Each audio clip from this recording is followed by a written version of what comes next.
नमस्कार दोस्तों, स्वागत है आपका आज के मुख्य समाचारों में। जी हां दोस्तों, आपको यहां पर देखने को मिलेंगी सुबह से लेकर शाम तक की तमाम बड़ी खबरें, मुख्य समाचार, ब्रेकिंग न्यूज अपडेट्स के रूप में। तो दोस्तों, आप सभी लोगों से रिक्वेस्ट है इस वीडियो को ज़्यादा से ज़्यादा लाइक और शेयर करें। तो दोस्तों, सीधे चलते हैं आज की पहली बड़ी खबर की ओर। WHO यानी कि वर्ल्ड हेल्थ ऑर्गेनाइजेशन ने कहा कि अगले साल के मध्य तक नहीं बनेगी इस महामारी की वैक्सीन।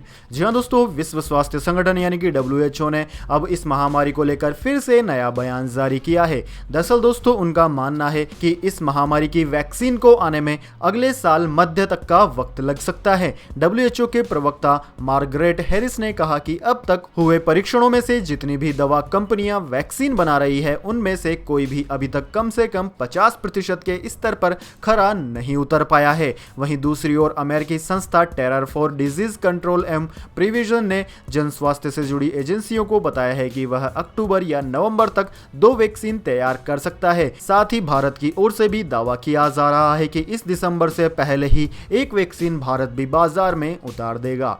इसके बाद दोस्तों, अगली बड़ी खबर, युवाओं के लिए रोजगार को लेकर राहुल गांधी ने साधा सरकार पर निशाना। जी हां दोस्तों, कांग्रेस के पूर्व अध्यक्ष राहुल गांधी ने बेरोजगारी की स्थिति और कर्मचारी चयन आयोग यानी कि SSC तथा कुछ अन्य परीक्षाओं के परिणाम में कथित विलंब को लेकर शुक्रवार को सरकार पर निशाना साधा और कहा कि सरकार को युवाओं के रोजगार से जुड़ी इन समस्याओं का समाधान करना चाहिए। उन्होंने ट्वीट किया कि मोदी सरकार रोजगार बहाली परीक्षा के परिणाम दो और देश के युवाओं की समस्या का समाधान भी दो। इसी मुद्दे को लेकर कांग्रेस महासचिव प्रियंका गांधी वाड्रा ने भी सरकार पर निशाना साधा। उन्होंने ट्वीट करके कहा कि 2017 SSC CGL की भर्तियों में अभी तक नियुक्ति नहीं हुई है। 2018 CGL परीक्षा का परिणाम अभी तक नहीं आया है।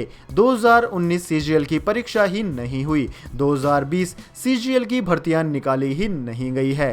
प्रियंका गांधी ने दावा किया कि भर्ती निकले तो परीक्षा नहीं, परीक्षा हो तो परिणाम नहीं, परिणाम आ जाए तो नियुक्तियां नहीं। निजी क्षेत्र में छटनी और सरकार में भर्तियों पर ताला लगने से युवाओं का भविष्य बर्बाद होता जा रहा है। लेकिन सरकार सच पर पर्दा डालने के लिए विज्ञापनों और भाषणों में झूठ परोस रही है। दोस्तों, आपको यह बातें कहां तक सत्य लगती है, कमेंट में जरूर बताएं। क्या मोदी सरकार छात्रों के लिए काम कर रही है या नहीं? आपके विचार कमेंट बॉक्स में जरूर लिखें। इसके बाद दोस्तों, अगली बड़ी खबर, प्रधानमंत्री मोदी के खिलाफ सोशल मीडिया पर नफरती पोस्ट करने वाला व्यक्ति हुआ गिरफ्तार। यूपी पुलिस ने ओडिशा से पकड़ा। जी हां दोस्तों, यूपी पुलिस ने ओडिशा जाकर एक ऐसे व्यक्ति को गिरफ्तार किया है जो सोशल मीडिया पर प्रधानमंत्री नरेंद्र मोदी और यूपी के मुख्यमंत्री योगी आदित्यनाथ के खिलाफ अभद्र पोस्ट करता था। दोस्तों, आरोपी के खिलाफ यूपी के बागपत जिले से संभाली थाने में राजद्रोह का भी मामला दर्ज किया गया है। इसके बाद दोस्तों, अगली बड़ी खबर, देश में बढ़ रही है बेरोजगारों की फौज। अगस्त महीने में गाँव में इस वजह से नहीं मिली लोगों को नौकरी, बढ़ गई बेरोजगारी।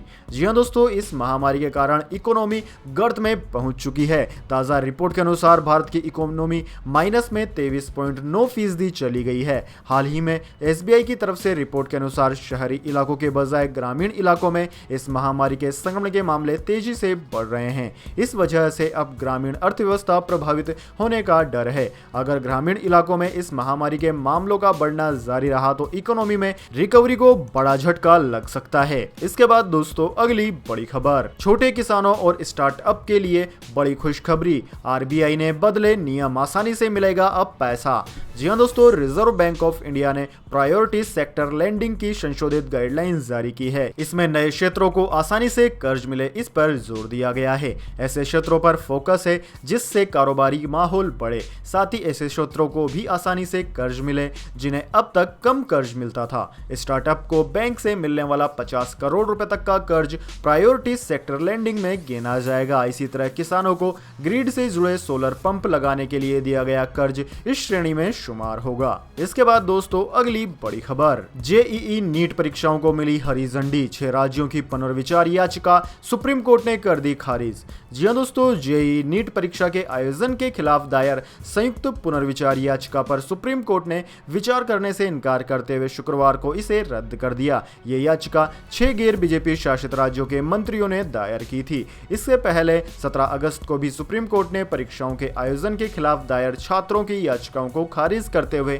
परीक्षाओं के आयोजन को हरी झंडी दिखाई थी। लेकिन फैसले के तुरंत बाद ही गैर बीजेपी शासित 6 राज्यों के मंत्रियों ने कोर्ट में संयुक्त पुनर्विचार याचिका दाखिल की थी, जिसे सुप्रीम कोर्ट ने आज रद्द कर दिया। इसके बाद दोस्तों अगली बड़ी खबर, किया मोटर्स और हुंडई ने वापस मंगाई 6 लाख से ज्यादा कारें।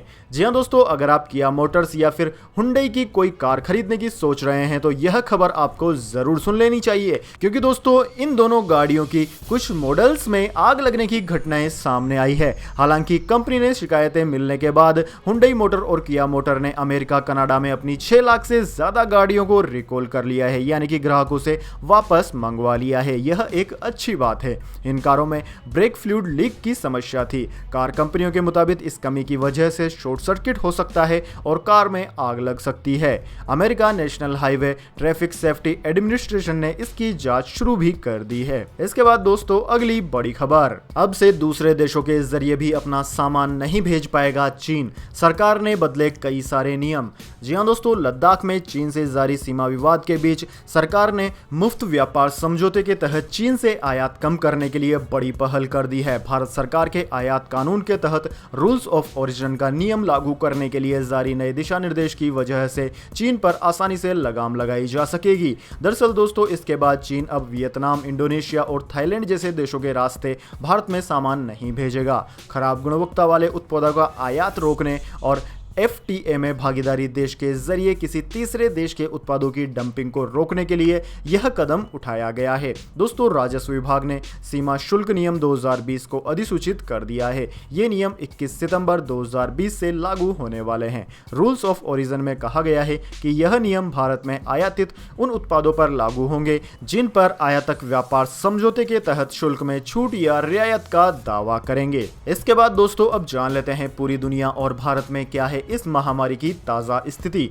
तो दोस्तों बात की जाए पूरी दुनिया की, तो पूरी दुनिया में इस वक्त तक इस महामारी के संक्रमितों का आंकड़ा 2,63,00,000 को पार कर गया है, जबकि मौतों का आंकड़ा 8,70,000 को पार कर गया है। सबसे ज्यादा प्रभावित देश अमेरिका है, जहां पर 61 लाख से कहीं ज्यादा संक्रमित हो गए हैं। साथ ही 1,86,000 से ज्यादा लोगों की जान चली गई है। दूसरा नंबर ब्राजील का आता है दोस्तों, जहां पर 40,46,000 से ज्यादा संक्रमित हैं, जबकि मौतों का आंकड़ा 1,24,000 को पार कर गया है। इन दोनों देशों के बाद में Bharat, Russia, Peru, Colombia, South Africa, Mexico, Spain आदि देशों का नंबर आता है। इसके बाद में दोस्तों अब जान लेते हैं क्या है भारत की स्थिति। लेकिन दोस्तों उससे पहले मेरी आपसे एक छोटी सी विनती है, अगर आपको अभी तक हमारी न्यूज़ पसंद आई तो इसे एक छोटा सा लाइक जरूर दे दें, और अगर आपको पसंद नहीं आई है तो बेशक आप डिसलाइक भी कर सकते हैं। लेकिन दोस्तों लाइक और डिसलाइक जरूर कीजिए, क्योंकि दोस्तों यही हमारी मेहनत का फल होता है और इसी से हमें पता चलता है कि आपको हमारी वीडियोस पसंद आ रही है या नहीं।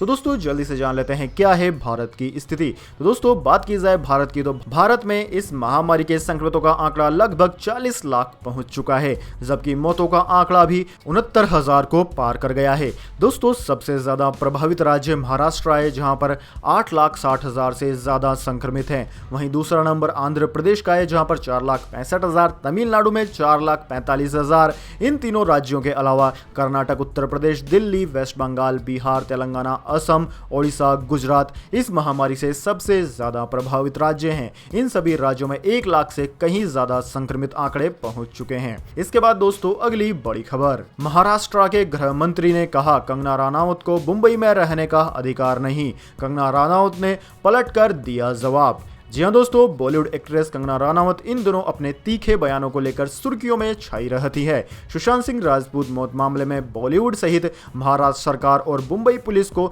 निशाने पर वह ले चुकी हैं, जिसके चलते उन्हें आलोचनाओं का भी सामना करना पड़ रहा है। हाल ही में कंगना रनौत ने अपने एक ट्वीट में कहा था कि उन्हें माफिया से ज्यादा मुंबई पुलिस से डर लगता है, जिस पर अब महाराष्ट्र के गृह मंत्री अनिल देशमुख ने भी प्रतिक्रिया दे दी है। कंगना रनौत के आरोपों से नाराज अनिल देशमुख ने कहा कि उन्हें मुंबई में रहने का कोई अधिकार नहीं है। इसके साथ ही उन्होंने इस बात की ओर भी इशारा किया कि जल्द ही एक्ट्रेस के खिलाफ लीगल एक्शन लिया जा सकता है। अनिल देशमुख ने एक ट्वीट में लिखा कि मुंबई पुलिस की तुलना स्कॉटलैंड की पुलिस से होती है।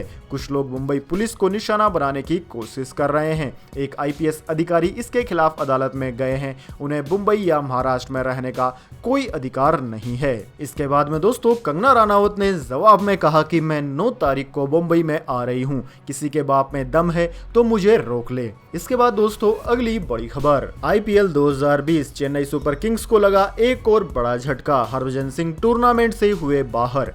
जी हां दोस्तों, आईपीएल 2020 का आगाज होने में बेहद ही कम वक्त बचा है, लेकिन चेन्नई यानी कि चेन्नई सुपर किंग्स सीएसके को बड़े झटके लगने अभी बंद नहीं हो रहे हैं। अब टीम के सीनियर खिलाड़ी हरभजन सिंह ने आईपीएल से अपना नाम वापस ले लिया है। इस स्टार स्पिनर ने निजी कारणों का हवाला देते हुए इस सत्र से हटने का फैसला किया है। हरभजन ने आज ही टीम को अपने इस फैसले की जानकारी दी और निजी कारणों का आईपीएल से हटने का कारण बताया है। दोस्तों यह सीएसके के लिए एक बड़ा झटका है, क्योंकि हरभजन सिंह टॉप 3 प्लेयर्स में शामिल है जिन्होंने की आईपीएल में सबसे ज्यादा विकेट हासिल किए हैं। इसके अलावा पिछले सेशन में भी हरभजन ने लगभग 17-18 विकेट लिए थे। इसके बाद दोस्तों अगली बड़ी खबर, मौसम समाचार, वेदर अलर्ट, इन 5 राज्यों के 90 शहरों में तेज हवाओं के साथ बारिश की है संभावना। जी हां दोस्तों, देश भर में मानसून की धमाकेदार बारिश का दौर जारी है। इस बार मानसून का असर देर से देखने को मिला, लेकिन अब कई जिलों में औसत से कहीं ज्यादा बारिश हो चुकी है। भारतीय मौसम विज्ञान विभाग यानी कि इंडियन मेट्रोलॉजी डिपार्टमेंट का कहना है कि उत्तर और मध्य भारत में अभी और बारिश जारी रहेगी। स्काईमेट वेदर के जानकारों का अनुमान है कि अगले 12 से 18 घंटों के दौरान देश के करीब 90 शहरों में तेज हवाओं के साथ बारिश हो सकती है। यह बारिश जिन राज्यों में होगी उनमें मुख्य रूप से राजस्थान और दिल्ली एनसीआर क्षेत्र शामिल है। अकेले राजस्थान के 31 शहरों में बारिश की संभावना है। पश्चिमी राजस्थान, पंजाब, हरियाणा, दिल्ली, पश्चिमी उत्तर प्रदेश, जम्मू कश्मीर, पूर्वोत्तर भारत, छत्तीसगढ़, महाराष्ट्र और तमिलनाडु में हल्की बारिश के साथ 1-2 स्थानों पर मध्यम बौछारें गिर सकती है। अगले 24 घंटों के दौरान मध्य प्रदेश, पूर्वी राजस्थान, उत्तराखंड, हिमाचल प्रदेश और दक्षिणी आंतरिक कर्नाटक के शहरों में मानसून व्यापक रूप से सक्रिय रहेगा। इन भागों में मध्यम से भारी बारिश के आसार हैं। इसके बाद दोस्तों अगली बड़ी खबर, गोल्ड सिल्वर प्राइस टुडे, सोना और चांदी आज हो गए 700 रुपए से ज्यादा सस्ते, जान लीजिए ताजा दाम। जी हां दोस्तों, भारतीय रुपए में आई मजबूती की वजह से घरेलू बाजार में सोने की कीमतें लगातार तीसरे दिन गिर गई है। दिल्ली सराफा बाजार में 10 ग्राम सोने के भाव गिरकर 52,000 रुपए प्रति 10 ग्राम के नीचे आ गए। वहीं दूसरी ओर चांदी की बात की जाए तो चांदी की कीमतें भी 700 रुपए प्रति किलोग्राम तक कम हो गई है। दिल्ली सराफा बाजार में चांदी की कीमत 69,109 रुपए प्रति किलोग्राम पर आ गई है। इसके बाद दोस्तों अगली बड़ी खबर, दिल्ली वासियों के लिए सूचना, दिल्ली में 9 सितंबर से खुलेंगे बार और पब, उपराज्यपाल ने दी मंजूरी। जी हां दोस्तों, राजधानी दिल्ली में बार और पब 9 सितंबर से खुल पाएंगे। फिलहाल इन्हें 30 सितंबर तक ट्रायल पर खोला जाएगा। इस दौरान पब और बार की गतिविधियों की समीक्षा की जाएगी।